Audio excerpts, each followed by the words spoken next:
Welcome to TALKaCtive Deep Dive, the podcast about communication in the digital age. Each episode unpacks one key idea with clear, practical insights to help you connect better. Stay curious, tune in, and let's dive in. Welcome back to the Deep Dive, or, as we sometimes think of it, human communication, what's left of it. Today, we're trying to cut through some of that digital noise. We're digging into active citizenship, specifically how to actually communicate effectively when you're swimming in online info. Yeah, and we've got this great relatable scenario from our sources. Think about Lily. She's in high school, sees tons of single-use plastic at school every single week, and she wants it gone. She wants a ban. Sounds simple enough. Right, but then she hits that wall. How do you make the case? How do you actually convince people when, everyone online seems to have a contradictory study or article ready? It's overwhelming. Exactly. So that's our mission today. We want to give you the tools Lily needs, and honestly, that we all need to figure out what's reliable information and then build an argument that actually, works, whether that's for a school campaign or just, trying to win an argument in the DMs. Okay, so let's start with filtering the information itself. Good info, reliable info, that's kind of the foundation for everything, isn't it? For trust, for making good decisions. Absolutely. Yeah. But spotting it online, that's the tricky part. Everything looks credible sometimes. So how do we check? How do we verify without spending, days on it? Okay, so the key tool we found, the sort of ultimate digital filter, is something called the CRAAP test. Weird name, I know. CRAA test, okay. Yeah, CRAAP. It stands for Currency, Relevance, Authority, Accuracy, and Purpose. It's basically a checklist, a framework to run any source through. So currency, is it recent? Relevance, does it actually apply to Lily's plastic problem? Authority, who wrote it? Accuracy, is it factually correct? And purpose, why was it even created? You got it. That's the framework. That seems like a solid start, but let's be real. Checking all five takes effort. When people are rushing, maybe checking the authority part, what's the big thing they usually miss? Bias. Definitely bias. Yeah. You need to know if the source is dependable, sure, but also if they have a hidden agenda, a vested interest. Ah, right. So for Lily, that means maybe ignoring the blog post from the plastic manufacturer, Yeah, probably a good idea. And instead, looking for those more reliable domains. Things ending in .edu, that often means research, or .gov for official data. Even some .org sites, the established nonprofits. Okay. Because think about it, if Lily uses some, random facts about plastic waste she found on a dodgy website, her whole campaign could just fall apart. Credibility shot. Okay. So vetting is step one. We use the CRADM, watch out for bias, but just having facts isn't enough, right? You have to use them effectively. Exactly.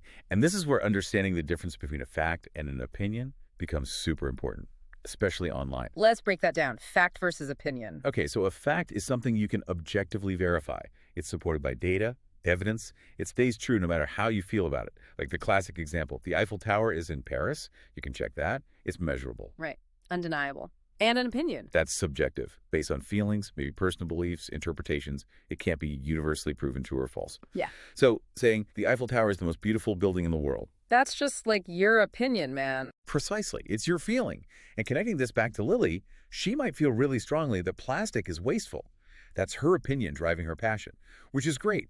But for her campaign, her argument needs to stand on facts, recycling rates, waste disposal costs, actual data. Otherwise, she just ends up in those endless heated online arguments that go nowhere. Exactly. All heat, no light. Facts keep it grounded. So we vetted our info with CR. We know facts from opinions. Now, how do we actually structure the argument itself? If Lily has to stand up and make her case. Okay, so a strong argument, especially one you might deliver verbally, generally needs 4 key parts. Think of it like building blocks. Lay 'em on us. First, the claim. This is simply what you're trying to prove, your main point for Lily. Our school needs to ban single-use plastics in the cafeteria by next semester. Clear, direct. Okay. Claim. Got it. What's next? Second, the warrant, or sometimes called the reason. This is the why behind your claim. It's the underlying principle or belief that connects your claim to the evidence you're about to present. So it's the logic linking things, but not quite the hard data yet. Spot on. For Lily, the warrant might be something like, because reducing plastic waste aligns with our school's stated commitment to environmental responsibility. It's the value statement. Okay. Claim, warrant, then comes the proof. Exactly. Third is the evidence, the facts, the data. This backs up your warning claims. So Lily would say, data shows our cafeteria throws out 15,000 plastic items weekly, and our local recycling facility can only process 3% of that specific type of plastic. That's concrete. Wow. Okay. That's specific. Claim, warrant, evidence. What's the last piece? Number 4 is impact. This Where? is the so what. Why should anyone listening actually care? You connect it back to them. Lily can say, if we implement this ban, we not only uphold our environmental values, but we could also save the school around $5,000 a year in disposal fees and cut our landfill contribution by hundreds of pounds. Makes sense. You show the tangible benefit. Claim, warrant, evidence, impact. That structure really forces clarity. It does. And one final tip for Lily, or anyone building a case. Think about the counter-arguments. What will the opposition say? Right. Address them head on. If you can anticipate and briefly address the main objections, it shows you've done your homework and makes your own position much stronger from the get-go. Okay, so that's quite the toolkit. The CRA test to check your sources, and then the claim, warrant, evidence, impact structure to build your argument. Yeah, it really gives you a pathway. You can move from just, wanting change, like Lally does, to actually building a case for it effectively. All right, let's bring this home for you, the listener. Think about that 4-part argument structure. Claim, warrant, evidence, impact.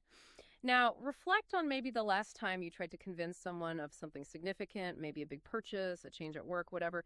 Can you recall a piece of evidence you used that, looking back now, might have actually been more of a warrant? A general reason or belief that really needed its own specific fact to back it up, just something to noodle on. Well, that's all the communication wisdom we can squeeze out for today, folks. Now go forth and CRA test your sources.